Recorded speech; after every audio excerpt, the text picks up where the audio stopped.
remercions le frère Yann pour nous avoir ainsi permis de chanter ces merveilleux cantiques. Et on ne passe pas simplement du temps pour chanter ces cantiques, et puis ensuite, très rapidement, nous passons à autre chose. Non, il y a une parole qui en appelle une autre, et nous sommes très heureux de pouvoir y joindre ainsi la pensée de l'Esprit pour que nous puissions le dire. Nous n'avons pas chanté simplement en vain, pour que nous n'ayons pas ainsi à penser que cela est en relation directe avec notre vie personnelle avec le Seigneur Jésus-Christ. On ne chante pas quelque chose pour être simplement, voilà, à chanter en quelque sorte une évidence qui est là, qui est placée devant nous. La Bible est placée devant nous, c'est une évidence. La parole de Dieu, c'est Dieu lui-même sous une forme écrite, et on n'est pas touché par ça. Il faut que ces choses deviennent une identification pour nous. C'est pour ça que nous chantons quelque chose ici, dont moi-même je me suis dit, mais quelle grâce que nous pouvons le chanter, non pas simplement parce que c'est un chant, parce que c'est une expérience. Quand il est dit ici au chapitre 3 de ce cantique, ou la troisième strophe, « Ô fontaine effaçant le péché, donnant la vie au cœur desséché. » Alléluia. Là, Jésus me retient attaché. Pensant à cela, ô fontaine effaçant le péché. As-tu une fontaine ce matin? Une fontaine dont tu as identifié, dont la source vient du trône de Dieu. Il est un fleuve qui coule des profondeurs de Dieu. Et cette source est identifiée comme étant le sang aussi qui efface nos transgressions et nos péchés. Moi, j'habite dans un village, ceux qui sont venus le savent, il y a une fontaine juste à côté. Elle coule nuit et jour, quasiment à un débit constant qu'on ne sait pas du tout pourquoi elle a une telle consistance. Même en période ainsi de sécheresse, elle coule. On vient s'y abreuver, on vient y prendre des tonnes et des tonnes d'eau pour ainsi arroser les jardins. C'est ainsi que le Seigneur lui-même a une source intarissable. Elle nous est accordée ce matin. Donc, une fontaine qui efface le péché. Amen. Et ensuite, nous chantons « Il y a un pays au-delà des étoiles ». Oui, nous l'avons dit, il y a une cité. De nouveaux cieux, de nouvelles terres, mais il y a aussi une cité nouvelle. C'est la nouvelle Jérusalem. Et nous sommes invités à vivre cette ville, dans cette ville éternellement. J'aime bien cette ville-là. Dans Lyon, je me sens vite perdu. Même si je connais à peu près la ville, je m'en lasse très rapidement. Parce qu'il y a source de problèmes nombreux. Et tout ce qui est lié ainsi au déplacement dans la ville, il y a des choses qui sont même problématiques. Mais ici, dans cette cité, il n'y a plus de problème. Toutes les choses ont été dites. Il n'y a plus de déception. Nos espoirs rencontrent l'opposition. Là-haut, non. Et quand il est dit ici qu'il y aura aussi des fleurs, j'ai pensé peut-être que dans notre pensée, nous voyons encore les fleurs telles que nous les concevons aujourd'hui. Non, là-haut, ça ne sera pas pareil. Parce que les fleurs, ça fane. Ça meurt. Là-haut, tout sera constamment en éveil. Donc voilà, nous avons besoin que le Seigneur nous aide et nous accorde sa grâce pour comprendre ces choses dans la profondeur qui en appelle toujours une autre. Nous avons été réjouis et heureux de pouvoir entendre, en tout cas, si nous le souhaitons, cela est possible, d'écouter ce que Dieu nous dit et ce que Dieu dit à l'Église. Alors, ce qu'il te dit à toi, il le dit personnellement, tu le prends, et puis il le prend aussi, l'enfant de Dieu, pour lui-même, mais aussi c'est l'Église qui doit entendre. Parce que nous sommes un corps, et le corps doit pouvoir entendre la même chose. Il semble que des fois, nous entendons des choses et chacun l'interprète, peut-être de sa manière. Ça, c'est absolument une chose que nous devons éradiquer. Nous devons pouvoir comprendre les choses de Dieu par le même esprit, de la même manière. Ça, c'est très important. Les gens disent une chose, mais non, moi je l'ai compris comme ça. Non, il faut que Dieu nous aide pour que nous comprenions les choses ensemble de la même manière. Et ça, nous comptons sur lui, afin que chacun ne pense pas pour lui-même que c'est cela que cela veut dire, mais ce que Dieu veut dire, c'est tout à fait clair dans notre esprit. Donc nous avons entendu des choses hier merveilleuses, et j'ai simplement encore considéré qu'il est vrai que nous sommes très heureux que de considérer que nous sommes nés de nouveau. Ce n'est pas quelque chose qui est optionnel, nous le savons, tu dois naître de nouveau. Donc c'est un commandement de Dieu, tu dois naître de nouveau. Si nous ne naissons pas de nouveau, nous ne pouvons pas avoir part à la vie nouvelle. Et je me suis dit, nous avons entendu très dernièrement comment, pour beaucoup, oh oui, mais c'est l'évangile simpliste. Mais écoutez, l'évangile c'est l'évangile éternel. Et ce qui est écrit ici doit nous procurer en tout temps une bénédiction. Et lorsque nous lisons les Écritures, il n'y a pas d'écriture qui date. L'Écriture, elle est vivante et permanente. Alors, lorsque nous lisons et que nous entendons que ainsi Dieu ne peut pas déverser son bon esprit dans des vieilles outres, nous croyons que ces choses sont vraies pour nous aussi. Il faut que notre vie soit changée. Dieu ne peut pas déverser son Saint-Esprit dans des vieux cœurs qui encore sont consacrés et dévoués à ce monde pécheur.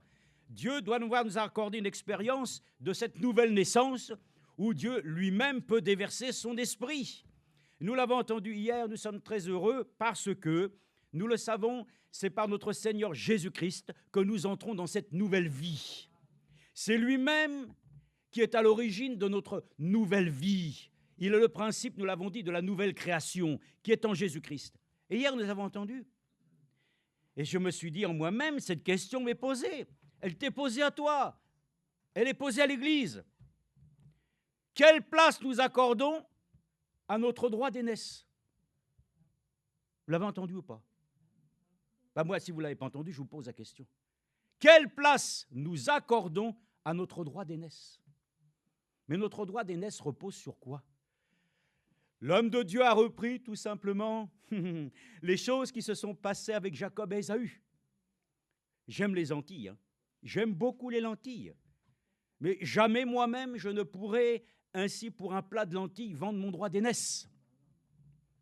Les choses de ce monde qu'on te propose, aussi belles qu'elles soient, tu ne peux pas le troquer contre ton droit d'aînesse. Il est au-dessus de toutes choses. Lui n'avait pas compris la valeur. Ésaü n'a pas compris la valeur. Pour lui, le droit d'aînesse, c'était, tradition, le premier-né. Mais est-ce que nous avons considération de notre droit d'aînesse? C'est la chose la plus importante, la plus précieuse. Mais nous trouvons ce droit d'aînesse où? Pour nous. Nous ne sommes pas ainsi confrontés comme dans les temps anciens à cette histoire de Jacob et d'Ésaü. Mais nous sommes confrontés à celui qui nous a introduits dans ce droit d'aînesse. Mais c'est celui qui est né, frères et sœurs, non pas ainsi d'une femme, mais qui est né du Saint-Esprit. Jésus lui-même qui est venu dans ce monde, frères et sœurs, c'est lui qui nous a introduits dans l'Église des premiers-nés, parce qu'il est le premier-né lui-même de la nouvelle création. Ne regardez pas au premier Adam. Le premier Adam n'était pas spirituel. Une chose que Dieu avait faite et qui d'abord typifiait ainsi les choses naturelles. Mais quand est venu celui qui est l'esprit vivifiant, le second Adam, le premier-né, il nous a introduits nous-mêmes dans l'Église des premiers-nés. C'est là que tu disposes de ton droit d'aînesse. Et est-ce que réellement nous en prenons soin? Parce que le droit d'aînesse t'a accordé déjà un droit. Nous l'avons dit, les droits c'est bien, les devoirs sont aussi importants. Nous avons besoin de reconsidérer qu'il nous a donné le droit d'être enfants de Dieu. En tant qu'enfants de Dieu, nous devenons par l'obéissance ses filles et ses fils d'adoption. Est-ce que nous avons réellement la conscience de ces choses? L'adoption. Sommes-nous adoptés de Dieu? Parce qu'il nous a adoptés. Dans le fond, nous n'étions rien. Hein. Mais il nous a pris et il nous a adoptés dans sa présence. Et celui qui est adopté doit accepter l'éducation. Jusqu'à ce que nous parvenions à l'état d'homme fait. Donc j'ai été vraiment très heureux. Et lorsque l'homme de Dieu nous montre comment déjà dans Exode 4, 23, écoutez, j'ai pris des notes, hein, parce que moi, en tant qu'homme, ce n'est pas possible que j'ingurgite tous les versets de la Bible. J'ai beaucoup de soucis pour pouvoir mémoriser les choses. Hein. Mais je sais qu'il y a une chose que Dieu fait. Quand il le met dans ton cœur, c'est scellé. Dans la mémoire, ça peut s'échapper. Hein. Mais quand c'est scellé dans ton cœur, c'est gravé. Ça ne peut pas sauter. Et c'est la pensée de l'esprit qui est gravée en toi. Et quand nous voyons Exode 4, 29, quand il est déjà parlé d'un fils, frères et sœurs, c'est absolument merveilleux que déjà la relation Père-Fils nous est montré dans Genèse 22, verset 7. C'est ce qui a été dit. Déjà, c'est au sujet aussi déjà d'Abraham et de son fils. Vous avez lu? Moi, je n'avais pas vraiment considéré la chose de cette manière. Abraham réellement s'adresse, là en parlant à son fils, mon fils. Et le fils dit, mon père, qui est déjà une préfiguration, frères et sœurs, glorieuse. Et le Seigneur l'a dit, je m'en vais vers mon père, qui est votre père. Amen. Alléluia! Il est notre père, nous sommes ses enfants, et il nous appelle ses fils et ses filles. Oh là là, nous sommes introduits, frères et sœurs, dans ce droit d'aînesse. Ce droit, c'est le droit que tu dois absolument chérir. Comme Paul a dit, je chéris l'esprit de vérité. Est-ce que nous prenons soin de ce droit d'aînesse ou est-ce que ce droit d'aînesse y passe comme Ésaü? Ça n'a pas d'importance pour toi. Il faut que nous puissions comprendre les choses. Le droit d'aînesse, c'est une chose vitale, essentielle. C'est ainsi non seulement ton droit, mais c'est, je dirais, c'est ta marque de fabrique. Tu défends réellement, mais ta nature divine, c'est toi qui prends soin de cela. Écoutez, à un moment donné, nous voyons qu'alors, frère Franck a cité notamment un verset de la Bible qu'il ne trouvait pas. Alors, l'un a donné un verset, l'autre a donné un verset, et puis soudainement, nous avons entendu le frère Rousse, je crois, qui a dit, non, c'est dans 2 Pierre, chapitre 1, verset 9. On va le lire ensemble, parce que c'est cette écriture aussi que nous voulons considérer. Toutes les écritures que nous allons entendre ce matin sont à considérer. Peut-être que tu diras, celle-ci, bon, je verrai un peu plus tard, il y a d'autres préoccupations, il y a d'autres priorités. Ta priorité, c'est ton droit d'aînesse. Et dans ton droit d'aînesse, tu as la responsabilité d'avoir non seulement des droits, mais des devoirs. Et les devoirs d'un enfant de Dieu, c'est d'écouter ce que Dieu dit à l'Église. Et de pouvoir ponctuer d'un amen. Pas simplement un petit amen. Mais des fois, ah oui, quand on parle, ah le Seigneur t'a guéri, amen. Mais quand il te dit ce que nous allons lire ça, ton amen doit être aussi puissant. Parce que tu sais que c'est une question de vie. C'est une question de préparation pour l'enlèvement. Alors dans 2 Pierre, il est écrit ici, et nous le lisons à partir du verset 4, 2 Pierre 1, 4.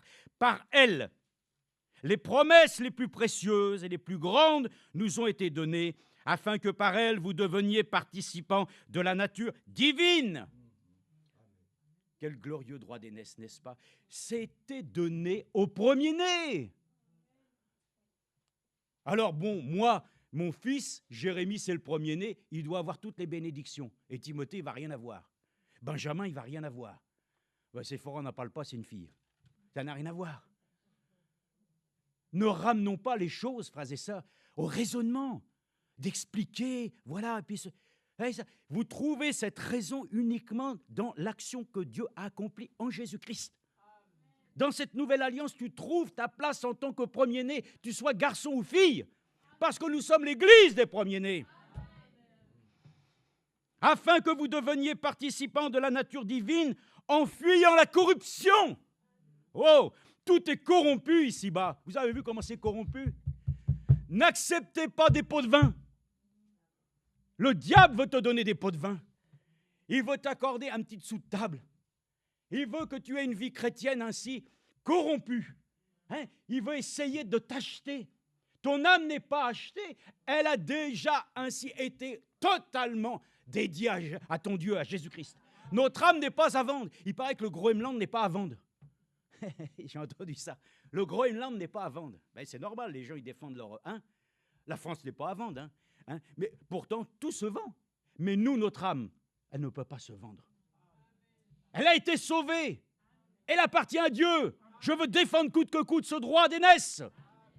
Alors il est dit, en fuyant la corruption qui existe dans le monde, par la convoitise, les belles choses, les belles propriétés, les belles voitures, les plus beaux emplois.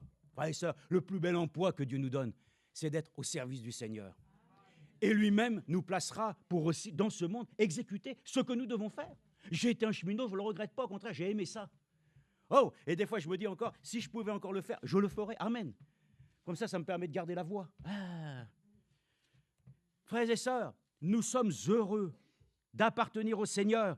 Et il dit, c'est pas rien, frères et sœurs, hein, de fuir la corruption de ce monde. Hein.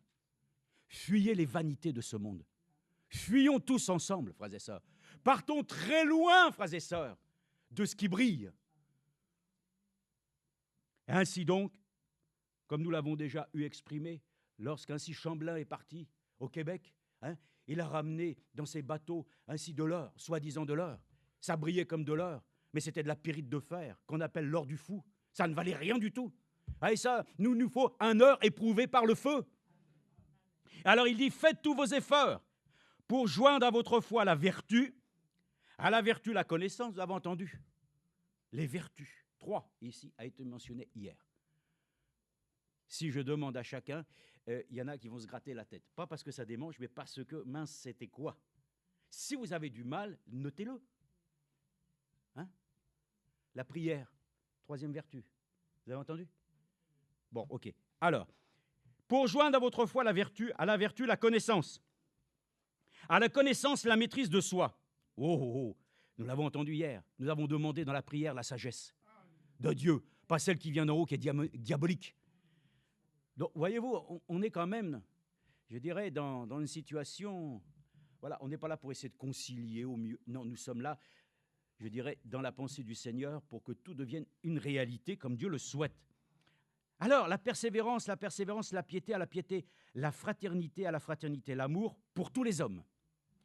En effet, écoutez bien, en effet, si ces choses existent en vous et s'y multiplient, elles ne vous laisseront pas, moi j'ai marqué comme cela, mais c'est marqué aussi dans d'autres, oisifs, mais ne vous laissera pas sans activité, ni sans fruit pour la connaissance de notre Seigneur Jésus-Christ. Amen. C'est en rapport direct avec la parole que nous avons lue, n'est-ce pas, afin que nous soyons prêts au jour de Christ. Voyez-vous, c'est toujours en rapport à Christ et l'œuvre de l'Esprit. Pour terminer, il est dit ici, en effet, si ces choses donc existent, elles ne vous laisseront pas oisifs. Verset 9. Mais celui qui ne les possède pas est un aveugle. Il a les yeux fermés. Il a mis en oubli la purification de ses anciens péchés. Et ça, si nous avons oublié notre droit d'aînesse ce matin, oh, que Dieu nous réveille, que nos yeux s'ouvrent. Pas des yeux écarquillés, mais des yeux du cœur qui voient la main puissante de Dieu qui agit en nous pour réellement dans l'homme nouveau, la puissance de transformation, nous rendre comme cela, pas du blabla. Le temps est de manifester la nature de Christ, car nous sommes dans le temps où la nature soupire, après les fils et les filles de Dieu, mais qui doivent quoi faire? Montrer quoi? Leur apparat. Ils doivent montrer Christ. Que le Seigneur nous bénisse. Nous avons vraiment beaucoup de choses qui nous réjouissent et nous sommes ainsi dans maintenant le temps où nous pouvons encore nous consacrer pour écouter les choses précieuses qui nous sont apportées afin que aussi notre frère sous l'onction puisse ainsi être à même d'être utilisé. Voilà comme un vase d'honneur. Alléluia. Et nous le croyons qu'ainsi maintenant, nous pouvons aussi demander à Dieu qu'il nous accorde aussi le respect et l'attention.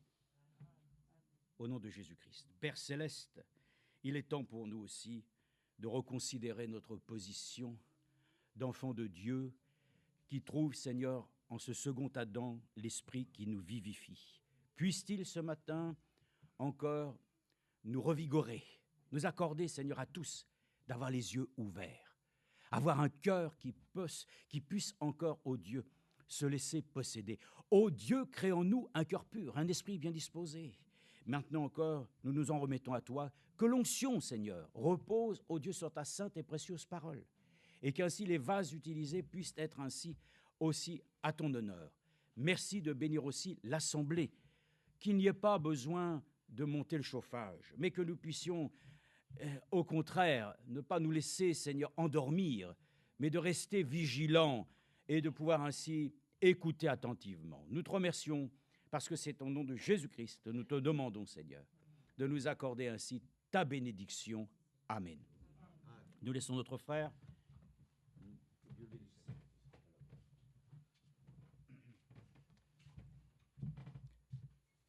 Que son beau nom soit très élevé. Loué soit-il pour ce temps et pour l'éternité.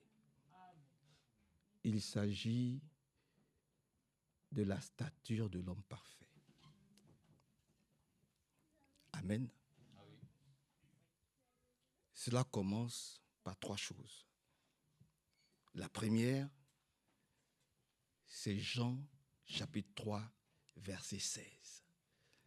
Jean chapitre 3, verset 16 nous dit, Dieu a tant aimé le monde qu'il a donné son Fils unique, afin que quiconque croit ne périsse point, mais que celui-ci reçoive gratuitement la vie éternelle. C'est le premier point que toi et moi, nous devons accepter et à l'intérieur duquel nous devons être. Amen. La deuxième chose que nous devons maîtriser, c'est que dans l'esprit, nous ne sommes pas nés en Christ de la volonté d'un homme. Nous ne sommes pas nés de la volonté d'un homme et d'une femme. Nous sommes nés de la volonté unique de Dieu. Amen. Maintenant, le troisième point le plus important, qui résume toute la Bible. Vous êtes là. Et ça, nous allons le lire. Il s'agit de la statue de l'homme parfait. Comment atteindre ces statuts? C'est de ça qu'il s'agit. Nous ne sommes pas des distributeurs des paroles. Non, non, là-bas, c'est ici. Il faut prouver ce que tu dis à partir des Écritures. C'est de ça qu'il s'agit. Hein? Maintenant, comment toi et moi pourrions-nous atteindre la statue de l'homme parfait? Alors, allons dans Matthieu au chapitre 22. Dans le livre de Matthieu au chapitre 22, nous pouvons rester assis. Matthieu au chapitre 22, à partir du verset 30. On peut même lisons rapidement à partir du verset 37. Matthieu 22, 37. C'est la réponse du Seigneur.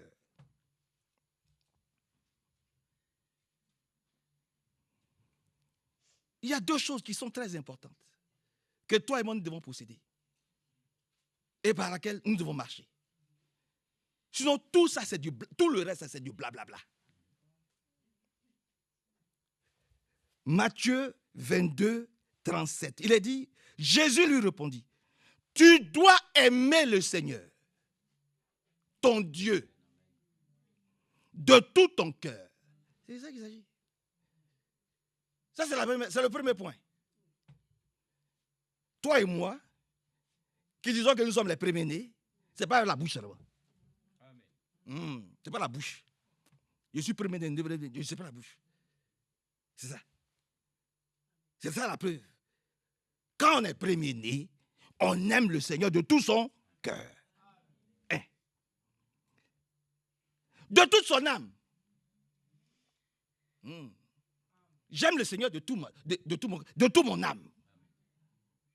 Maintenant vient le troisième point. De toute mon intelligence. C'est-à-dire, mes réflexions, mes pensées là, appartiennent au Seigneur. Elles sont captives des décisions divines. Tant que je n'ai pas atteint ces 3 points-là, je vais toujours tergiverser. Je vais toujours raisonner. Et je serai toujours dans la chair. Dans quoi que je fasse. Même si c'est bien. Et je vous redis encore ici. Satan, là, il est aussi dans les bonnes choses. Mais dans ce que je viens de lire, là, il n'est pas dedans. Parce qu'il ne le peut même pas.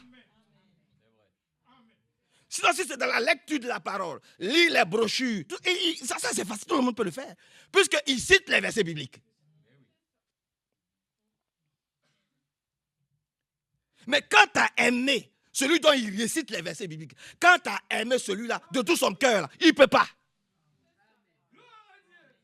Parce que ses pensées, ses projets sont contraires à ce que Dieu a décidé pour lui. Dis un grand amen. Et tant que tu vas te trouver dans cette situation-là, où ce que toi-même tu as décidé pour toi-même, tes choix, tes pensées, ce que toi-même tu as décidé d'être, quand tu vas voir que tu n'arrives pas à aboutir à tes choix, à ce que tu as décidé d'être, par rapport à ce que Dieu a dit, parce que tu crois que tu es l'aîné. Oh frère, vous êtes là. Ça ne marchera pas. Ça ne veut pas dire que tu aimes Dieu de tout ton cœur, de toute ton âme. Et de tout... Tu ne l'aimes pas. Tu ne l'aimes pas. Quoi que tu fasses, viens tous les dimanches, tous les mercredis, viens à l'église. Prêche, parle, chante, crie, pleure. Ça ne te servira à rien. Même sois baptisé de l'esprit, ça ne te servira à rien. Parce qu'il y a ces 3 points-là. Et un seul ne doit pas manquer. On recommence. Il est dit, Jésus répondit, tu dois aimer le Seigneur ton Dieu de tout ton cœur. C'est de ça qu'il s'agit. Deuxièmement, de toute ton âme. Troisièmement, de toute ton intelligence. Il dit, verset 38, c'est là le commandement le plus grand et le plus important. C'est le commandement le plus grand. Maintenant, toi et moi, nous nous regardons. Est-ce que réellement nous aimons notre Dieu de tout notre cœur, de toute notre âme et de toute notre intelligence? S'il y a un seul point qui manque, c'est que nous ne sommes pas prêts et prêtes. Ce n'est pas le Saint-Esprit qui nous guide. C'est de ça qu'il s'agit. Notre statut, là, il y a quelque chose qui manque. Moi, je ne suis pas venu pour faire ma volonté. Ici, là, je ne suis pas venu pour faire ma volonté. Je ne suis pas venu pour essayer, pour essayer d'impressionner. Non, je n'impressionne personne. Moi, je ne suis pas venu pour impressionner quelqu'un. Je ne suis pas venu pour prendre les premières places. Ça ne m'intéresse pas. Nous nous préparons pour l'enlèvement. Point. Et pour être prêt et prête pour l'enlèvement, premièrement, nous devons l'aimer de tout notre cœur. Si nous ne l'aimons pas de tout notre cœur, c'est ce que nous devons prier pour cela. Deuxièmement, nous devons l'aimer de toute notre âme. Si nous ne l'aimons pas de toute notre âme, nous devons prier pour cela. Déjà, il faut savoir ce que c'est que l'âme.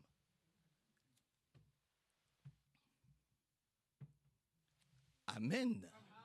Vous êtes avec moi. Il faut savoir aussi ce que c'est que l'âme. C'est là, dans l'âme, que la parole de Dieu doit être. L'âme qui pêche, c'est celle-là qui mourra. Là, c'est la couverture. Elle est faite de poussière. Mais l'être que vraiment Dieu a créé, c'est l'âme. Et c'est dans l'âme que la parole de Dieu doit être plantée. C'est l'âme qui doit recevoir le ainsi dit le Seigneur. Amen. C'est de ça qu'il s'agit. Ton âme doit aimer le... C'est-à-dire, ce qui est en toi, l'homme intérieur, il doit être né de nouveau. Il doit prendre les Écritures au sérieux. Il doit vivre les Écritures. Et puis maintenant, tes pensées doivent être aussi crucifiées à Golgotha. Ça, c'est le premier point. Il dit, c'est là le commandement le plus grand et le plus important. Maintenant vient le deuxième, qui résume toutes les Écritures. Voilà. Le deuxième, c'est quoi? Et voici le second commandement, qui est d'une importance semblable. Tu dois, donc c'est un ordre, tu dois aimer ton prochain comme toi-même. C'est tout. Qui qu'il soit. Tu dois l'aimer. On n'a pas dit que tu dois aimer ton frère chrétien ou ta soeur chrétienne, mais on dit ton prochain. Voilà. L'homme que Dieu a créé, là, c'est lui que tu dois aimer aussi, comme toi-même. qu'ils soient musulmans, qu'ils soient maghrébins, qu'ils soient africains, qu'ils soient chinois, qu'ils soient, je ne sais pas quoi, arabes, tout ce que vous pouvez. Toi et moi, nous devons l'aimer. Amen. Parce que Dieu a tant aimé qui? Le monde. On n'a pas dit Dieu a tant aimé l'Europe. On n'a pas dit Dieu a tant aimé une catégorie de race. On dit Dieu a tant aimé le monde entier. Donc Dieu a donné le Seigneur Jésus-Christ au monde entier. Il n'a pas donné Jésus-Christ à une certaine race ou à une certaine catégorie de personnes qui vont dire nous sommes les premiers. Non. Il a donné Jésus-Christ au monde entier. Donc, comme toi et moi, nous savons que ce sacrifice-là allait nous trouver là où nous étions. Dans nos continents là-bas. Parce que c'était en Orient là-bas. Jérusalem n'est pas en Europe. Oui. Jérusalem, ce n'est pas en Europe. C'est là-bas en Orient là-bas. Jérusalem, ce n'est pas Abidjan. Ce n'est pas en Afrique. Donc, nous là, nous étions dans nos traditions, dans nos coutumes. Nous tous. Quand on parle d'animisme, l'animisme aussi est connu ici, en Europe ici. Ils étaient aussi animistes. Ils avaient leur tradition. Ils avaient leurs croyances. En Afrique aussi, on n'en parle pas. Voilà. Donc, il a tant aimé le monde. Alléluia. Donc, tu ne vas pas dire que comme je suis européen, je suis privilégié à un Africain ou à un Chinois. Non.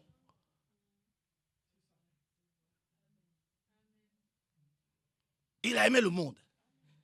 C'est vrai que quand tu vois un Chinois ou tu vois un bouddhisme, quelqu'un, tu dois avoir compassion. Oui, Dieu m'a fait grâce. Seigneur, fais-lui aussi grâce à ce musulman ou à ce bouddhiste. Tu ne vas pas te dire, je suis le premier-né. Non. Vous êtes là. Est-ce que vous êtes là? Mais que Dieu vous bénisse. Voilà les 3 points. Vous comprenez? Maintenant, toi et moi, nous devons aimer notre prochain comme nous-mêmes. Pourquoi? Maintenant, il explique. Cette Bible, elle est basée sur quoi? Il est dit dans ce verset. C'est lui qui dit, il dit, toute la loi de Moïse, donc tout l'Ancien Testament. Toute la loi de Moïse, donc tout l'Ancien Testament, et tout l'enseignement des prophètes dépendent de ces 2 commandements, donc de ces 2 versets bibliques. Toute la loi et tout l'enseignement, l'Ancien comme le Nouveau Testament, dépend de ces 2 versets bibliques que je viens de vous lire. Donc, si tu as encore le temps de te moquer des frères Manassé ou des frères Nino, maintenant, tu sais, ce matin, tu sais qui tu es maintenant. Si tu as le temps de faire la concurrence ou de détester ou de manigancer, tu sais qui tu es. Comme moi aussi, je sais qui je suis. Oh Seigneur, aie pitié de nous. Donc, arrêtons le verbiage et disons simplement, Seigneur Jésus-Christ, je veux atteindre la stature de l'homme parfait. Ça veut dire, quand j'aurai atteint cette stature, c'est-à-dire, je vois la sœur et puis je dis, cette sœur-là, voilà, c'est moi-même qui suis là. Je vois un pauvre là-bas, quelqu'un, et puis j'ai compassion de tous les hommes. Que le Seigneur ajoute sa bénédiction simplement à sa parole, au nom du Seigneur Jésus-Christ. Hébreux chapitre 12, premier chapitre d'Hébreux, voyez encore la statue de l'homme parfait. Allons dans le livre d'Hébreux, au chapitre 11. Il est dit ici, Hébreux chapitre 11, regardez, Hébreux chapitre 11, on peut lire le verset premier, il a dit ici, c'est simplement l'amour de notre Père. C'est l'amour de notre Père céleste, c'est tout. Hein. S'il y a un titre à Dieu, c'est l'amour de notre Père céleste. Que son nom soit loué. Hein. Il nous a tant aimés. Il nous a tant aimés. Il a dit dans Hébreux, chapitre 11, verset 1er, mettre sa foi en Dieu, c'est être sûr de ce que l'on espère. Mais qu'est-ce que tu espères aujourd'hui? C'est ça la question. Quelqu'un va me dire, frère Manassé, j'espère être enlevé. Mais pour être enlevé, tu dois d'abord manifester des vertus. Tu dois manifester la statue de l'homme parfait. Ce n'est pas parce que tu as dit, ou j'ai dit, je vais être enlevé, qu'effectivement je vais être enlevé. Mais il faut se préparer à l'enlèvement. Parce que beaucoup de chrétiens aujourd'hui, parce qu'ils sont baptisés au nom du Seigneur Jésus-Christ, parce qu'ils croient qu'ils ont le Saint-Esprit, parce qu'ils pensent qu'ils prêchent, ou jusque-là, pour eux, l'enlèvement, c'est automatique. L'enlèvement n'est pas automatique. Hein. Il y a des critères que tu dois respecter. Et les deux derniers critères les plus importants, c'est ce que nous avons lu dans Matthieu. Tu aimeras le Seigneur ton Dieu de tout ton cœur, de toute ton âme, de toute ton intelligence. Et tu aimeras ton prochain comme toi-même. Là, on parle de scellement. C'est ça le scellement. Je suis scellé. Tu es scellé de quoi? Dieu va venir sceller quoi? Vous voyez? Donc, c'est une ferme assurance de ce que l'on espère. L'on espère l'enlèvement. Mais avant l'enlèvement, il y a une préparation à l'enlèvement. Voilà. Et la préparation à l'enlèvement nous dit, alléluia, quels sont les attributs ou quel est l'esprit qui doit nous conduire à obtenir les vêtements de l'enlèvement. Vous voyez pourquoi on nous déteste maintenant? Parce que nous avons l'amour de la vérité. On n'est pas les gens des prédications. Oh frère, vous savez, vous êtes enlevé. N'ayez pas peur, hein, ne vous inquiétez pas. Hein, vous êtes enlevés. On vous explique comment vous devez être enlevé et quelle est la tenue. Quels sont les critères? Dieu ne vient pas prendre des gens qui sont encore dans la boue. Non. Il vient prendre des personnes sanctifiées. Ah ben bien sûr. Bien sûr. Il vient prendre des personnes sanctifiées. Il y a un, on a dit, il a marché avec Dieu pendant 365 ans. Comme Dieu a vu qu'il était pur, qu'il était sanctifié, il n'a pas voulu qu'il se souille, Dieu l'a pris pour partir. C'est ça qu'il s'agit. On n'a pas dit que Dieu est venu et puis on l'a ramassé comme ça. Non.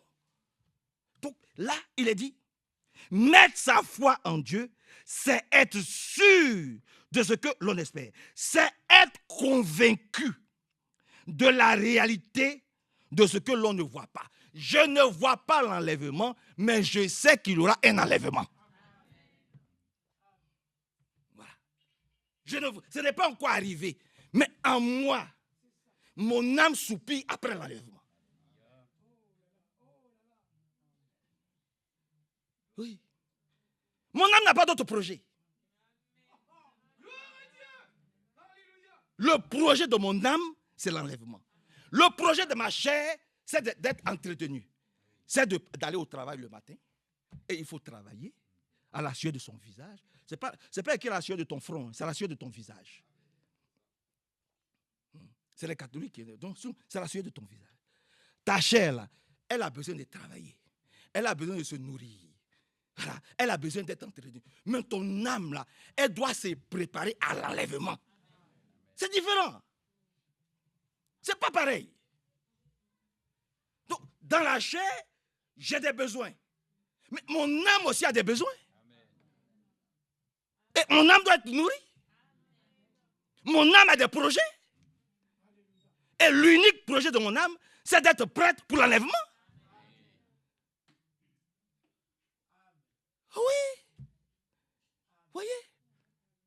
C'est quelque chose que je ne vois pas, mais je crois que ça viendra. Mais comme je sais que ça viendra, mais je me prépare. Je nettoie mon âme. Afin d'avoir une âme pure. Un intérieur pur. Alléluia. Gloire à Dieu. Je lisais ce matin une brochure, j'écoutais. Frère Branham disait, même ton habillement là, ton habillement parle. Et ton habillement parle. Quand tu viens rencontrer le Seigneur, vous êtes là. Est-ce que vous êtes là? Non, vous n'êtes pas là. Vous êtes là. Que Dieu vous bénisse. Si je vous embête, vous me dites, et puis nous allons aller à la maison. Par la grâce de Dieu. Vous êtes là. Suivez, c'est important. Le prophète dit, frère Branham, il dit, même ton vêtement là prouve ce que tu es. Il dit, tes vêtements, c'est-à-dire la façon dont tu viens te présenter devant le Seigneur, là, ça prouve qui tu es. Il dit, il y a aussi des manières dont tu t'habilles là. C'est-à-dire, c'est Satan même qui t'inspire à t'habiller comme ça. Et les gens s'habillent court, ça rougit les lèvres, ça fait ceci. Il dit, ça ne vient pas de Dieu. Parce qu'à tout moment, Dieu peut venir. Il dit, c'est diabolique. Mais il y a des tenues. Quand le Seigneur même il te voit. Et puis c'est pour ça que j'ai compris pourquoi frère Franck voulait toujours qu'on se tienne bien devant lui. Tu viens en sexy à l'église, pourquoi? Pour épater ou pour éblouir qui?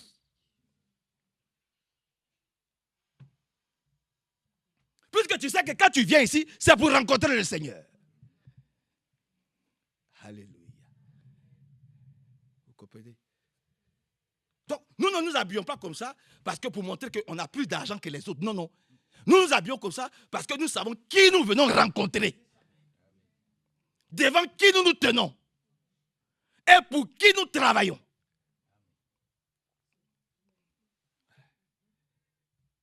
Que Dieu ajoute sa bénédiction à sa parole puissamment.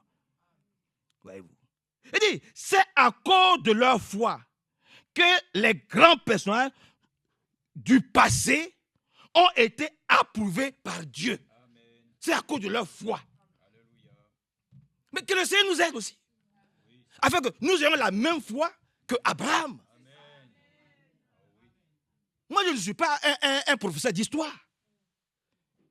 Je ne suis pas là pour dire comment Dieu a travaillé à Abraham seulement.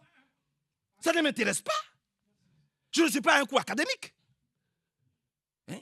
Quand je me trouvais devant mes étudiants, je leur disais ça, et puis je m'en vais. Mais moi, je dis ici, ayons la foi d'Abraham. Ne parlons pas d'Abraham. Ayons sa foi. Marchons comme il a marché. Même dans ses erreurs, Dieu était avec lui. Il a dit, quand son fils lui a posé la question, voici, je ne sais pas moi, le feu, voici les... Mais où est l'agneau? Il dit, Dieu pourvoira. Amen. Il n'a pas vu, mais il était sûr. C'est ça la foi. Il était sûr que Dieu allait pouvoir à la chose. Donc ce n'est pas quelqu'un qui parlait comme ça pour parler. Il sait en qui il a cru. C'est une ferme assurance des choses qu'on ne voit pas, mais on croit que Dieu va le faire pour nous. Oui? Vous êtes d'accord avec cela? Vous êtes là? C'est tout. Donc ce n'est pas du bavardage. Ils savaient. Voyez-vous? Ils savaient. Parce que c'est comme ça qu'ils ont marché. C'est comme ça Moïse a marché. C'est comme ça Josué a marché. C'est comme ça tous les prophètes ont marché. Voyez-vous? Ils faisaient en sorte que tout ce qui était péché soit complètement, sorte du camp. Voilà. Ils ne voulaient pas marcher avec tout ce qui était péché, tout ce qui était souillure. Ils voulaient glorifier leur Dieu par leur vie. Dans leur marche, ils voulaient glorifier Dieu. Voyez-vous, que le Seigneur vienne à notre secours. Maintenant, allons dans Romains rapidement. Dans le livre de Romains, au chapitre 8. Dans le livre de Romains au chapitre 8. Regardez ce qui est dit dans Romains au chapitre 8. On le connaît, hein, ce sont les passages qu'on connaît. Romains 8, 28. Romains chapitre 8, on va lire à partir du verset 28. Regardez ce qui est dit. Nous savons que toute chose, verset 28, Romains 8, 28. Nous savons que toute chose contribue au bien de ceux qui aiment Dieu. C'est pour ça qu'Abraham n'a pas discuté. Quand Dieu a dit, prends ton fils, celui que tu aimes, ton premier là, celui que tu aimes là, celui que tu chéris, celui que je t'ai donné dans ta vieillesse là, prends-le et puis viens me le livrer. Il n'a pas dit, ah, Seigneur, si c'était ça, ce n'était pas la peine de me le donner. Vous voyez comment ses pensées étaient pures? Vous voyez? Il ne s'est pas mis à discuter.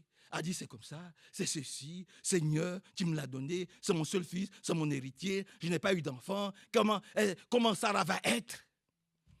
Le seul fils qui est sorti du sein de Sarah, tu me le reprends, qu'est-ce que ça va faire? Oh, ça fait... Non. Il a dit, mais ce que Dieu a donné, s'il veut le reprendre, mais que Dieu soit loué. Oui. Mais aujourd'hui, les gens s'inquiètent. Mais qu'est-ce que mon fils va devenir? Qu'est-ce qui va marcher? Qu'est-ce qui va manger?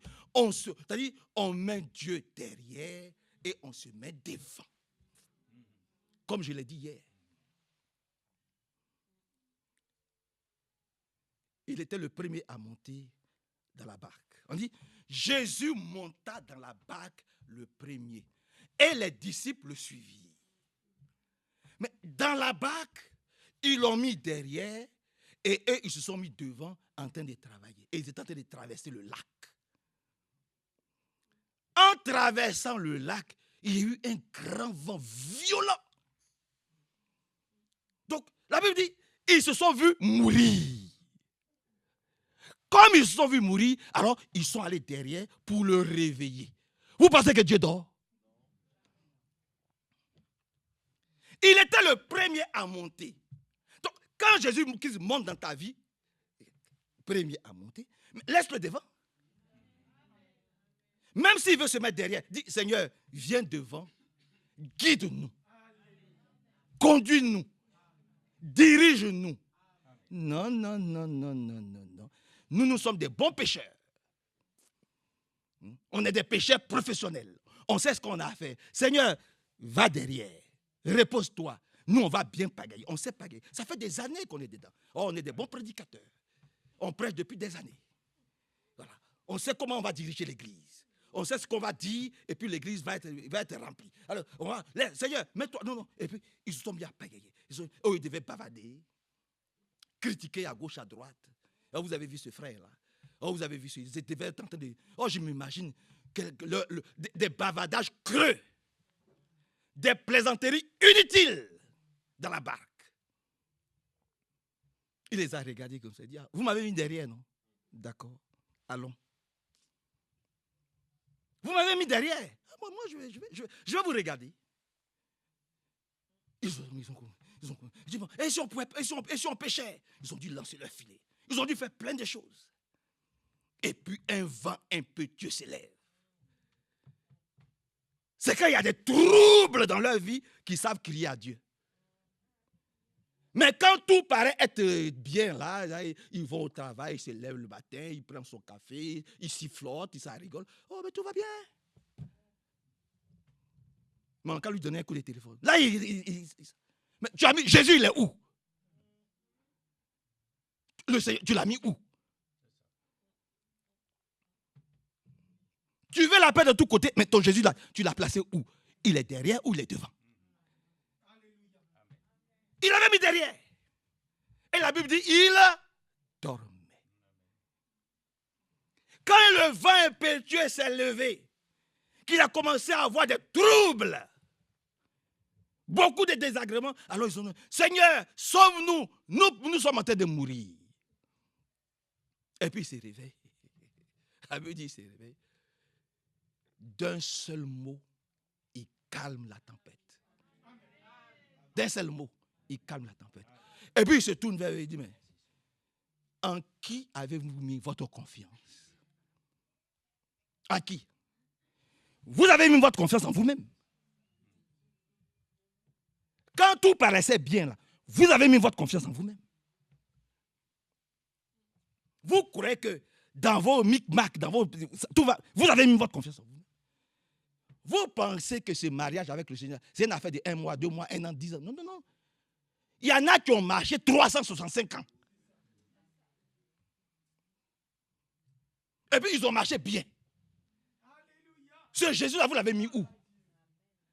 C'est la question. C'est la question. Votre confiance, où est votre confiance? Vous avez mis votre confiance. Moi, je suis là. Mais vous m'aurez dit, je vous dis, Seigneur, viens devant. Seigneur, reste avec nous. Seigneur, reste avec nous. Sois devant, conduis. Il y a meilleur guide que Jésus. Il y a meilleur capitaine de bateau que Jésus. Amen. Dans cette église-là, il y a meilleur berger que Jésus. Alors, ne le mettons jamais derrière. Ne le mettons jamais de côté. Il faut que Jésus qui soit toujours notre bon berger. L'Éternel est mon berger, je ne manquerai de rien. Et que Dieu nous aide et que son beau nom soit très élevé, glorifié et exalté. Donc, tout concourt au bien de ceux. Ils ont vu. Quand il a commencé à avoir la tempête, ils ont vu. Vous êtes d'accord avec ça? Que tout concourt au bien de ceux qui aiment Dieu. De ceux qui sont appelés selon son plan. Voilà. Nous sommes appelés selon le plan que Dieu lui-même s'est établi. Que Dieu lui-même s'est établi. Amen. Amen. Donne ton plus poids. Amen. C'est selon lui son plan que lui s'est établi. Ce n'est pas quelqu'un qui va venir pour dire, bon, ici, là, votre église, là, c'est pas comme ça, ça ne marche pas comme l'église d'où je viens. Ça ne fonctionne pas comme l'église de je ne sais où. Donc, il faut qu'on transforme les choses. Non, laissez le Seigneur conduire. Est-ce que l'oreille peut faire le travail de l'œil? C'est tout un corps. Est-ce que le bras peut faire le travail du pied? Seigneur, aide-nous. Vraiment, viens à notre secours. Maintenant, il a dit ici, par la grâce de Dieu, vous êtes là. Il a dit, car Dieu les a choisis d'avance. Est-ce que vous êtes d'accord que Dieu nous a choisis d'avance? C'est ça, permené. Dieu nous a choisis d'avance. Il a aussi décidé d'avance de les rendre semblables au Seigneur Jésus. Alléluia. Mais on me dit que Dieu a choisi d'avance que moi, frère Manassé, nous qui sommes là, nous serons semblables à Jésus-Christ. Parce que Dieu a fait l'homme à son image. Et il dit, il va nous faire à l'image du Seigneur Jésus-Christ. Je vais être pressé, pourquoi? Vous pensez que je vais savoir mieux faire les choses que celui-là même qui m'a dit qu'il va me rendre semblable à son fils? Votre amen est faible. Vous pensez que je vais mieux faire que les choses que Dieu lui-même qui a dit, je vais vous rendre semblable à Jésus-Christ? Voilà Ethan qui est là. Mais il grandit tranquillement. Vous le voyez, de 1 à 1 mois, il fait 2 mètres. Il y a un problème. Il y a une croissance chronologique normale. Amen. Ça va tout doucement. Et puis après, tu regardes, tu dis, bon, c'est pas l'enfant, le bébé que je portais là. C'est lui qui est devenu grand comme ça. Mais ça a vu peut-être de 20 ans, 30 ans, ça dépend. Voyez-vous? Donc c'est Dieu lui-même qui est en train de nous façonner. Il va faire en sorte que aucun de nous ne va échouer. Il fera en sorte que nous allons tous être semblables à son fils. Dieu n'échoue jamais, frère. Oh, ton amen est faible. Dieu n'échoue pas. Alléluia. Ne le laissons pas derrière, qui prennent la première place toujours. Verset 30. Ceux pour qui Dieu a pris d'avance cette décision, il les a aussi appelés. Nous voici ici. Amen. Je veux que tu comprennes que ce n'est pas toi qui t'es levé un matin, tu as réfléchi, on t'a parlé, quelqu'un est venu te voir, il a dit, bon, voilà, c'est ça. Ou bien tu as lu des brochures, et puis un matin, tu as dit, ouais, bon, maintenant, l'affaire là, c'est bien. Donc maintenant, j'ai bien compris. Et puis, bon, maintenant, j'ai venu m'asseoir. Non. Quand l'heure est arrivée là, Dieu lui-même, il a mis son esprit en toi. Il a mis sa sémence en toi pour que l'heure là arrive, pour que tu acceptes. C'est lui qui t'a cherché. C'est lui qui t'a appelé. Et puis c'est lui qui t'a placé ici à Lyon. C'est pour ça que tu ne peux pas te lever comme ça pour dire, bon, moi je ne viens plus dans l'église de Lyon. Tu n'as rien compris. Le fils prodigue. C'est l'image du fils prodigue. Il s'est levé un matin, il y a toujours des problèmes, il n'y a pas d'amour, mon papa est comme ça, mon papa préfère tel à l'autre. Oh oui, celui-là il est plus aimé que moi. Comment il fait, je ne sais pas, etc., etc. Donc je me lève, donne-moi ma part d'héritage, je m'en vais, et puis je vais aller vivre comme j'ai envie de vivre. Et puis il traîne, il voit que là où il est parti, ce n'est pas meilleur. Ce n'est pas meilleur. Ce n'est pas meilleur. Et puis il voit qu'il est obligé de revenir à la source. Il est obligé. Mais dans quel état? Dans quel état? C'est pour ça que nous le supplions, simplement, qu'il vienne à notre secours. Ceux pour qui Dieu a pris d'avance cette décision, il les a aussi appelés. Ceux qui les a appelés, il les a aussi rendus justes devant lui. Le sang de Jésus qui nous lave et nous purifie de tout péché. Si tu veux, tu l'acceptes. Si tu veux, tu ne l'acceptes pas. Mais c'est ce que la Bible dit. Nous sommes purifiés de tout péché. Voilà. Ah, c'est puissant et c'est merveilleux. C'est cela, la statue de l'homme parfait. Nous sommes lavés, nous sommes purifiés de tout. Dieu nous voit comme justes. Mais bien sûr. C'est ça. Ça s'appelle l'amour le plus parfait. L'homme, il va te regarder, il va dire, mais tu vas venir, tu vas parler avec lui. Mais il ne va pas oublier ce que tu lui as fait. Un matin, quand ça ne va pas aller, il va te dire, voilà ce qu'il a dit, voilà ce que tu m'as dit, voilà ce que tu as fait, voilà ce que tu as dit. Il n'oublie pas. Mais Dieu, il a oublié. Et donc, quand tu as la pensée de Dieu, tu oublies.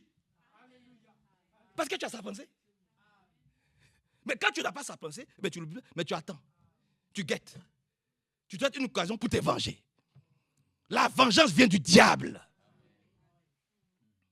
Le premier qui s'est vengé, il s'appelle Caïn. Et d'ailleurs, quel type de vengeance? C'est la jalousie. Parce que lui, ses œuvres n'ont pas été acceptées. Va te plaindre devant celui qui t'a créé. Mais oui. Quelquefois, je ne comprends pas. Ou bien va vers ton frère. Il y a des frères qui ne savent pas venir voir leur frère pour dire, frère, comment tu as fait? Ah, j'ai vu que tu as telle chose. Est-ce que tu peux m'aider pour que... Non. Il te jalouse pour rien. Viens voir ton frère, pose-lui les questions. Maintenant, si lui, il ne veut pas t'aider, c'est autre chose. Ou bien si lui, il ne te donne pas l'astuce, c'est autre chose. Mais tu ne le vois. Et puis, les chrétiens sont devenus très orgueilleux. Ils ont un problème, ils cachent. Ils ne le disent pas. Ils appellent quelqu'un là-bas, de loin là-bas. Voilà. Comme ça, dans l'église, on ne connaît pas quel problème ils ont. C'est quelqu'un, ils prennent le téléphone, ils appellent quelqu'un qui est à 6 000 ou à 10 000 kilomètres. Donc, le problème là, ils sont là, le problème perdu, le problème pourri. Et puis, quand c'est gâté, comme on dit, c'est là où ils viennent. Oh, il n'y a pas d'amour dans l'église. Moi, mon problème là, j'ai eu tel problème qui m'a regardé même. Mais est-ce que tu as dit à l'église, est-ce que tu as dit aux anciens le problème qui t'assaille? Tu n'as jamais dit.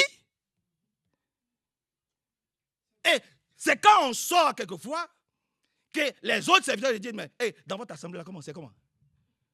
J'ai dit, mais c'est comment? Elle dit, il y a telle soeur qui est venue me voir, elle m'a dit ça. Ou il y a telle frère qui est venu me voir, il m'a dit, il y a ça. J'ai dit, mais je ne suis pas au courant. Il y a un frère qui était avec nous ici, qui s'est levé, qui est allé dans une autre assemblée, on n'était même pas au courant. Pourtant, là-bas, quand les frères vont dans cette assemblée-là, les frères de là-bas, chaque fois, ils vont m'envoyer un message, ils vont m'appeler. Si je prends un exemple, frère Didier, il va m'appeler. Il va me dire, frère Manassé, voilà, il y a tel frère, il s'appelle tant, ou il y a telle soeur, elle s'appelle tant. Bon, elle a été affectée à Lyon, donc je t'appelle pour que vous puissiez prendre soin d'elle ou de lui. Frère Isaac, il va me dire, il y a tel frère qui est arrivé à Toulouse, occupe-toi de lui. Il y a tel frère qui est arrivé au Havre, occupe-toi de lui. Même son papa, Rebecca qui est là, il va m'appeler, il dit, frère Manassé, il y a tel frère qui est arrivé, essaie de voir comment on peut... C'est ça. C'est comme ça. Mais qu'est-ce qui se passe? Ils ne parlent pas. Ils ne disent pas le problème. Ils n'en parlent pas aux anciens. Ils s'asseyent dessus. Seigneur, viens à notre secours. si tu n'en parles pas à l'église, à la limite, si tu n'en parles pas aux anciens, mais comment on va faire pour détecter le mal et puis prier pour cela? Vous voyez? C'est ça qu'il s'agit. Que le Seigneur nous aide, nous tous. Et que son bon nom soit loué, exalté et vraiment très élevé. Ce qu'il a rendu juste, il leur a aussi donné une part de sa gloire. Ah, ton amen est faible. Vous savez ce que c'est qu'avoir la gloire de Dieu? Vous savez ce que c'est qu'avoir la gloire de Dieu? Mais nous allons parler un jour ce que c'est que la gloire de Dieu. Vous savez ce que c'est qu'avoir le pouvoir de marcher sur les serpents, sur les scorpions et sur toute la puissance de Satan. Vous savez ce que c'est? C'est cela la gloire de Dieu. Et que rien ne peut te nuire. Mais il a dit. C'est cela la gloire de Dieu. Mais aujourd'hui, un petit cafard fait fuir des gens. Oui. Une petite souris fait fuir des gens, des chrétiens.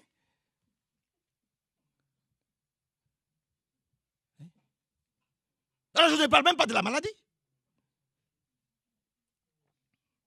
Si vous avez peur d'un cafard, c'est de la maladie que vous n'allez pas avoir peur.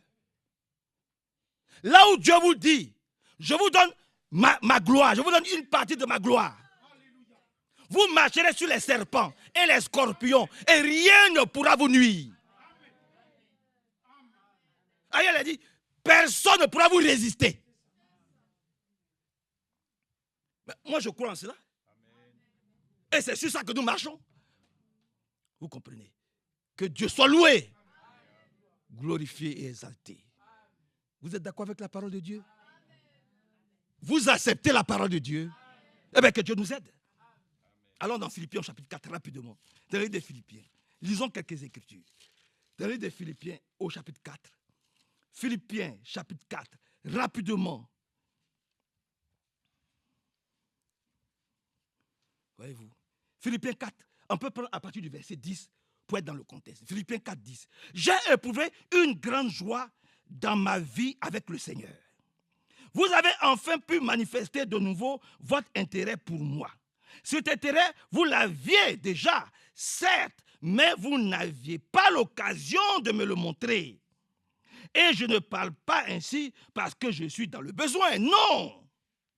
J'ai en effet appris à me contenter toujours de ce que j'ai. Verset 12. Je sais vivre dans la pauvreté aussi bien que dans l'abondance. J'ai appris à être satisfait partout et en toutes circonstances. Que j'ai de quoi me nourrir ou que j'ai faim, que je sois dans l'abondance ou dans le besoin.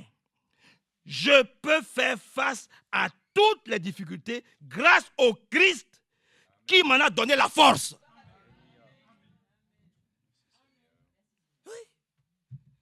Il remercie simplement les Philippiens pour le don que les Philippiens lui ont fait. Mais il dit, lui, il sait vivre dans l'abondance comme il sait vivre dans la pauvreté. Il sait se contenter de ce que Dieu lui donne. Mais les chrétiens aussi doivent pouvoir se contenter de ce que Dieu leur donne.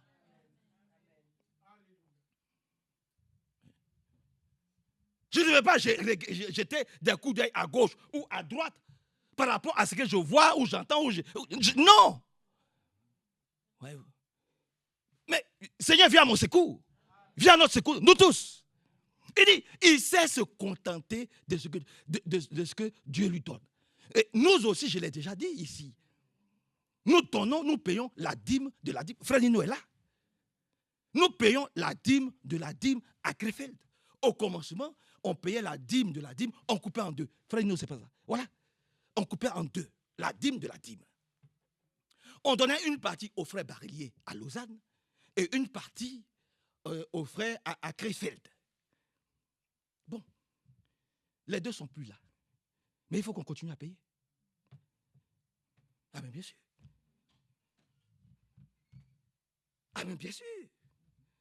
Il faut qu'on continue à payer. Il faut que cela revienne aux domestiques. Amen. Mais votre amen est faible. Redites encore un grand amen.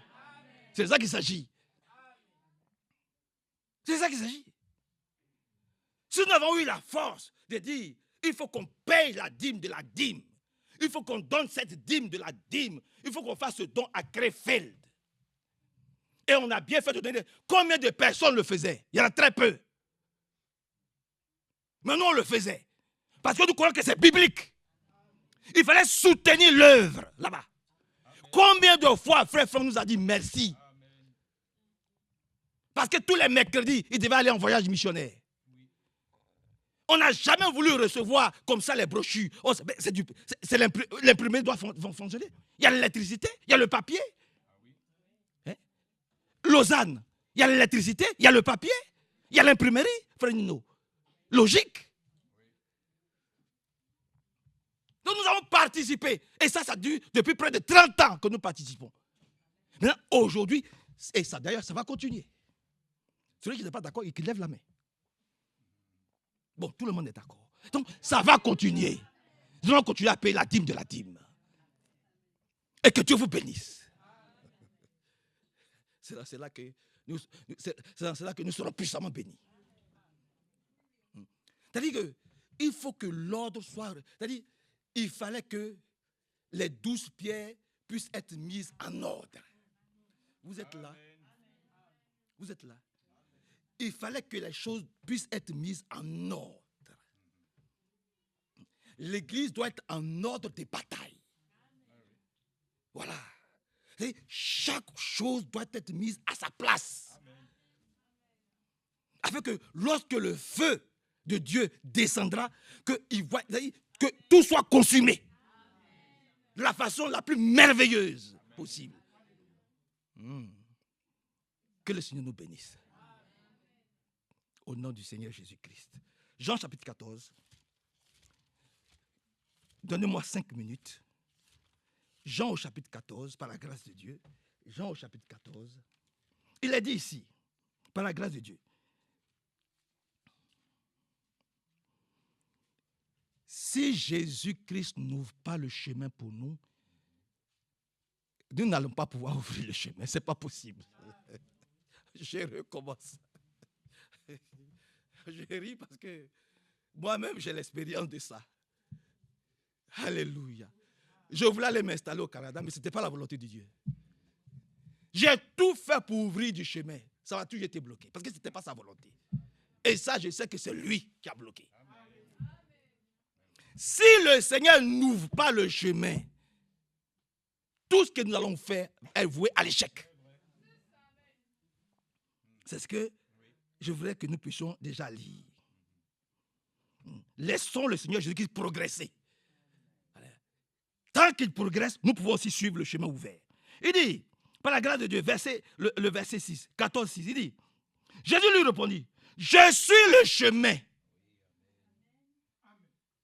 Frère Billy Paul, est-ce qu'on doit encore tracer un autre chemin? Mais ça ne marchera pas. Ça ne marchera pas. Il dit, je suis. Il n'a pas dit, je suis un chemin. Oui, bon, moi je suis le chemin, mais tu peux aussi prendre un autre. Non, il dit, tu veux aller au ciel, là. La statue de l'homme parfait, là. Tu veux? C'est moi le chemin. Amen. Je suis le chemin de la statue parfaite. C'est moi le chemin. Il n'y a pas un autre chemin. Tu ne peux pas faire autrement. Je ne peux pas faire autrement. Il y a un seul chemin. La plantation, là, c'est lui qui a planté. Je suis le chemin. Entrons dans le chemin. Progressons dans le chemin. Amen. Par la grâce de Dieu. Oh, que son beau nom soit loué. Il dit, je suis le chemin, je suis la vérité. Donc, qu'est-ce que je vais expliquer qui va pouvoir amener le peuple de Dieu à être béni ou à être sauvé? Il n'y en a pas. C'est pour ça que toi et moi, nous ne devons jamais sortir de la vérité biblique. Amen. Parce que tous ceux qui sont en train de crier, là, qui disent il faut suivre le mouvement de l'esprit. Mais ce matin-là, il n'y a aucun d'entre eux qui a son église ouverte et qui est en train de suivre en direct les prédications. En direct des choses. Ils ont tous leur réunion l'après-midi. Mais vous êtes avec moi. Vous êtes là. Voilà, comprenez. La plupart d'entre eux, ils ont des réunions l'après-midi. Nous sommes l'une des rares assemblées qui a ses réunions le matin. Mais en principe, quand vous parlez de suivre le mouvement de l'esprit, mais suivez aussi en direct à 10h le matin. Mais les autres doivent le faire. Pendant ce temps-là, vous-même, vous ne le faites pas. Il y a un problème. C'est pour ça que je vous demande, soyons vigilants, frères. Quand les gens de l'extérieur parlent, soyons vigilants. Regardons comment ça se passe chez eux eux-mêmes. Comment fonctionne leur propre assemblée. Qu'est-ce qu'il y a dedans?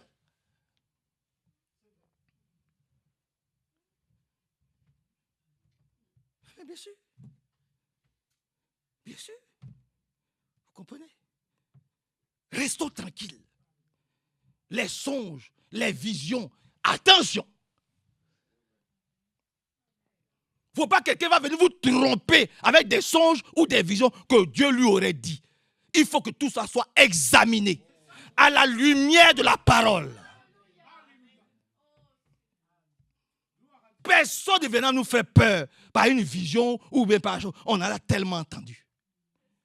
Beaucoup de gens ont fait des visions. Des grandes visions pour dire l'an 2000 là c'est fini. C'est le retour du Seigneur. Ils ont fait en sorte que beaucoup de personnes ont quitté leur travail. Les gens ont démissionné. Parce qu'ils se sont dit, 2000 ans arrivent, le Seigneur revient. Beaucoup de personnes ont quitté leur travail. On est en 2025.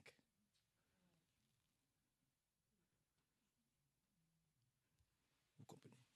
Combien de fois ils ont parlé et combien de fois ces gens d'esprit ont divisé les églises? Et aujourd'hui, ce même esprit est en train de diviser les églises.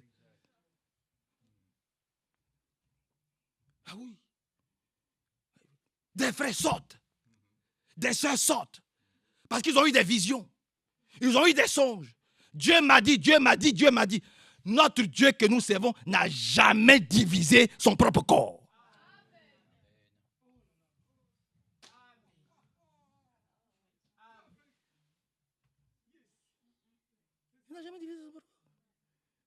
Il n'a jamais divisé son propre corps. Il ne divise pas son propre corps. Alléluia. Il ne divise pas son propre corps. Que le Seigneur vienne vraiment à notre secours. Il dit aussi, je suis la vie. Il n'y a pas deux vies. Il n'y a pas trois vies. Il y a une seule vie. Amen. Alléluia. Il y a une seule vie. Et je te dis, ne regrette pas ton passé. Vous êtes là. Vous n'êtes pas là. Vous êtes là. Vous êtes là. Bien. Il ne faut jamais regretter ton passé. Tu te répands. Ce n'est pas pareil. Tu te répands. Tu regrettes les actes ponctuels que tu as eu à poser tout au long de ta vie jusqu'à aujourd'hui. Mais quand tu as ta vie là, tu ne regrettes pas. C'est exactement comme ça que Dieu a voulu que tu vives jusqu'à aujourd'hui. Alléluia. Oh, il faut l'aimer, hein. Il faut l'aimer. C'est exactement comme ça qu'il a voulu que Paul vive. Jusqu'à aller prendre... Oui, tuez les tiennes, tuez-le. Oui, tuez-le. C'est pour ça qu'il dit, je suis le moindre des apôtres. Je ne suis pas digne. Pourquoi? Parce que j'ai persécuté l'église. Mais gloire soit rendue à Dieu, qui m'a fait à moi aussi grâce. Moi, comme un avorton. Amen. Et c'est lui qui me dit, si je vis, ce n'est plus moi qui vis. C'est Christ qui vit en moi. Alléluia. Ne regrette pas ta vie. C'est ta vie. Celui qui t'a créé là, c'est lui qui a voulu que tu vives comme ça. Alléluia. Quand Satan essaie de te faire revenir des choses, tu as le droit de dire, arrière de moi Satan. Il y a un qui m'a créé et il y a un qui a voulu que je passe par là. Alléluia. Voilà. Il y a un qui a voulu que je passe par là. Et puis un jour, Abraham, parce qu'il avait peur, il a dit, dis que tu es ma soeur. Sinon on va me tuer. Mais c'est Dieu qui a voulu. Il était faible en ce moment-là. Oh, ton amen est faible. Donne ton plus beau amen à Dieu. Oui. Nous allons tous connaître des moments de faiblesse. Nous allons vraiment les regretter. Nous allons nous repentir. Mais nous disons, Seigneur, tu l'as permis, j'avance avec toi. J'ai qu'une seule vie. C'est mon époque. Tu as voulu que je naisse maintenant. Je vais vivre ma vie. Comme tu veux que je la vive, je vais la vivre. Qu'on se moque, qu'on me critique, qu'on me juge, c'est toi qui veux que je vive comme ça. Tel que je suis. Sans rien à moi. Sinon ton sang qui a coulé pour moi à Golgotha, qui me lave et qui me purifie, je vis ma vie. Ah, je ne regrette pas ma vie. Je me répands. Des actions ponctuelles que j'ai eu à poser qui ne l'ont pas glorifié. Je les regrette. Et je dis, Seigneur, pardonne-moi. Je n'ai pas bien fait. Ma conscience me gronde. J'aurais pu faire autrement, mais c'est ma vie. Alors prenons un exemple. Zachée. Zachée. Tout le monde savait que Zachée était fonctionnaire, mais c'était un grand voleur. Malhonnête de chez malhonnête. Mais un jour, le Seigneur passait par là. Vous pensez que le Seigneur ne savait pas qui était Zachée? Mais voilà, le Seigneur savait. Zachée a couru. Son heure était arrivé. Un grand faussaire. Mais son heure était arrivé. Couru. Il est monté sur le sycomore. Il s'est penché et regardait le Seigneur. Il s'est dit, bon, Zachée, descends. Alléluia. Tu t'es assez perché dans la malhonnêteté.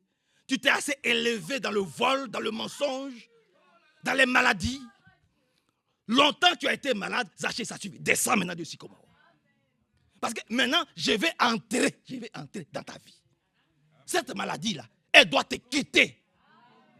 C'est Christian. C'est de ça qu'il s'agit. Elle doit te quitter. Cette difficulté, ces épreuves-là, maintenant, ça suffit. Zachée, descend. Et puis, il est rentré, c'est Zachée. Et les gens ont commencé à critiquer Zachée. S'ils savaient qui était Zachée, oui, c'est qui est Zachée. S'ils savaient qui est mon frère Joseph, oui, c'est qui tu es, Joseph. Qui lui a donné le nom de Zachée? Qui lui a donné le nom de Zachée?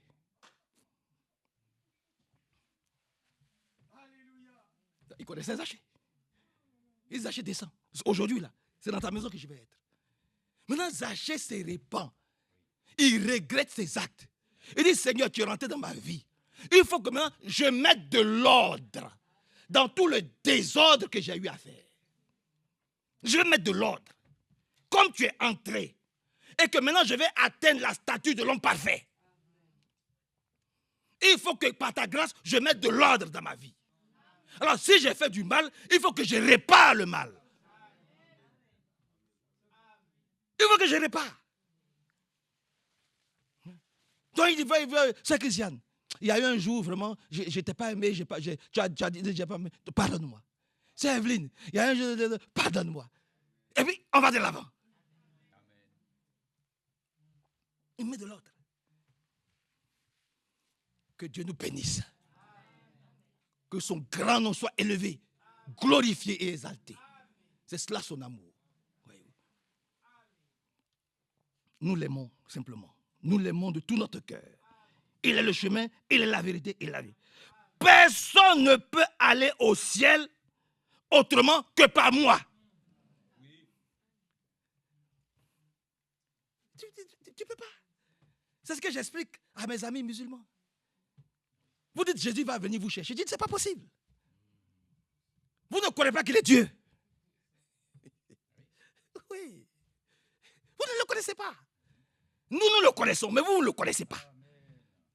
Et voilà, vous ne le connaissez pas. Hein? Vous le respectez. Ils ont un très grand respect. Hein? Mais ce n'est pas suffisant. Ce n'est pas suffisant.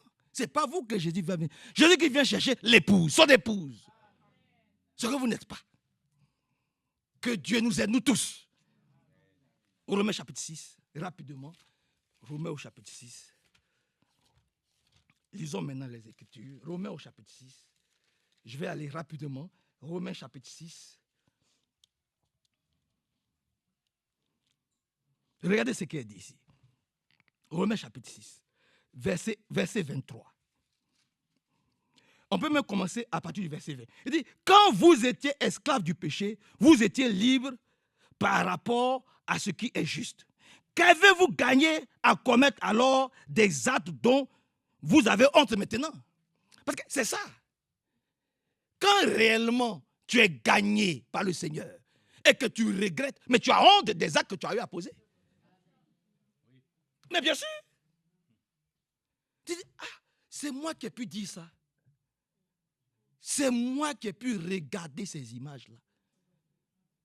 C'est moi qui ai pu fumer une cigarette. C'est moi qui ai pu boire autant de whisky. Tu te dis, mais tu te dégoûtes. Non, c'est pas possible. J'ai pu faire ça dans ma vie. Ah Seigneur, gloire te soit rendue. Tu m'as vraiment délivré. Et puis tu te réjouis. Tu regrettes amèrement. Alléluia. Tu regrettes amèrement. Tu dis, mais vraiment, il faut qu'on atteigne ce niveau-là. Il faut qu'on arrive là. Vous voyez, il faut qu'on arrive là. Il faut qu'on ait honte de nos mauvaises actions. Il faut qu'on ait honte. Il faut que ça doit nous gêner. Blesser quelqu'un, humilier quelqu'un, ça dit que ça doit nous gêner. On te dit, mais comment j'ai pu dire ça? Comment j'ai pu faire ça? Amen.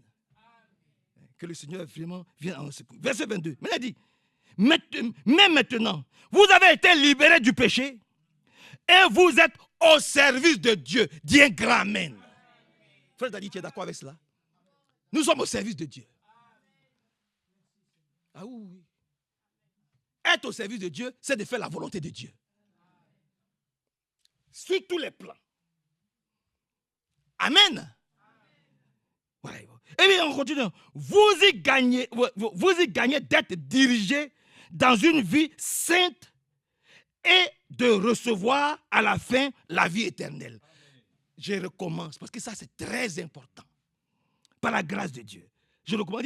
Mais maintenant, vous avez été libérés du péché et vous êtes au service de Dieu. Vous y gagnez d'être dirigé dans une vie sainte et de recevoir à la fin de votre vie la vie éternelle. Alléluia. Car le salaire que paie le péché, c'est la mort.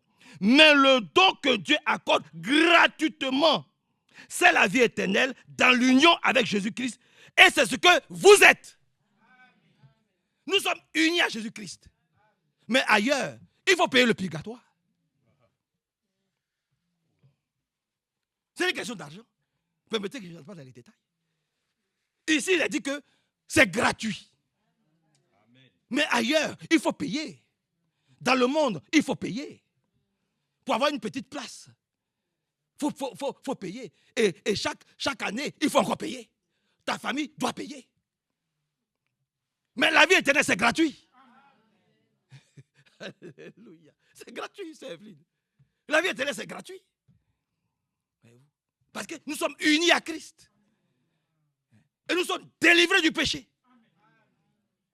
Le péché n'a plus de pouvoir sur nous. Moi, je dis, je le crois. Le péché n'a plus de pouvoir sur nous. Gloire et honneur lui soient rendus. Allons rapidement dans Hébreux au chapitre. Hébreux chapitre 13. Rapidement. Hébreux au chapitre 13. C'est le dernier. Hébreux chapitre 13. Je ne vais pas vous prendre beaucoup de temps. Hébreux chapitre 13. Il a dit dans Hébreux 13. Regardez ce qu'il est dit ici. Par la grâce de Dieu. Verset 7. Souvenez-vous de vos anciens dirigeants qui vous ont annoncé la parole de Dieu. Pensez à la façon dont ils ont vécu et sont morts et imitez leur foi. Maintenant vient la chose. Jésus-Christ est le même hier, aujourd'hui et éternellement.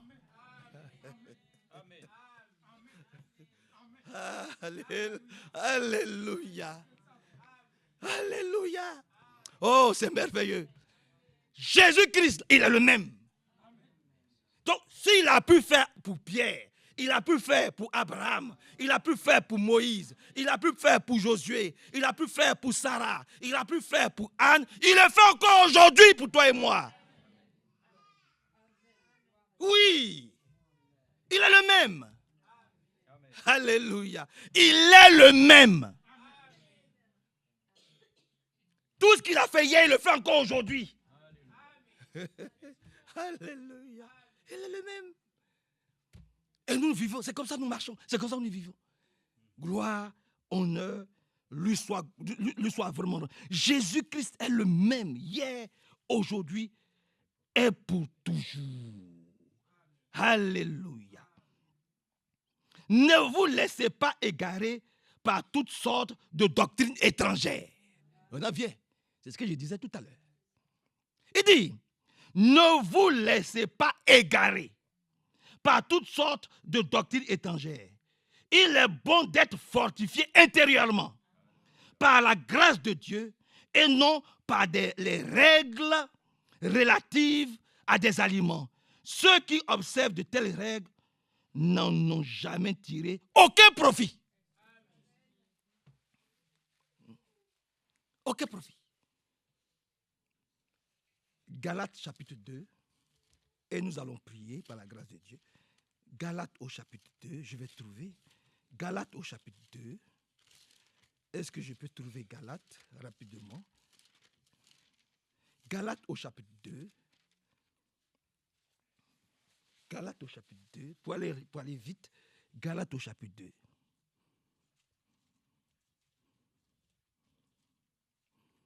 Galates chapitre 2, verset 19. Or, en ce qui concerne la loi, je suis mort, d'une mort provoquée par la loi elle-même, afin que je puisse vivre pour Dieu. J'ai été mis à mort avec Jésus-Christ à la croix. Tu es d'accord avec cela? Moi, je le crois. À Golgotha, là, nous étions avec lui là-bas, il y a 2000 ans. Nous avons été mis à mort avec lui sur la croix. Verset 20. De sorte que ce n'est plus moi qui vis, mais c'est le Christ qui vit en moi.